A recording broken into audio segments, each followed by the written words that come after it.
Herkese merhaba arkadaşlar, kanalımıza hoş geldiniz.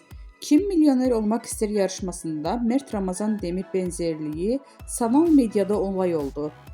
Kim Milyoner Olmak İster son bölümünde sorular değil bir yarışmacının ünlü oyuncu Mert Ramazan Demir'e çarpıcı benzerliği geceye damga vurdu. Yarışmacının yayınlanmasının ardından sosyal medyada kullanıcıları adeten alarma geçti.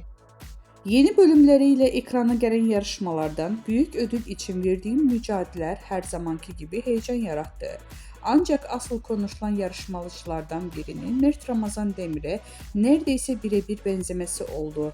Mimikleri, duruşu, yüz hatları, bakışları seyirciler arasında büyük şaşkınlık yarattı. Kullanıcılar gerçek Mert Ramazan Demir mi yarışmada? Bu benzerlik tesadüf olamaz. İkizini bulmuşlar resmen gibi yorumlar paylaşıldı.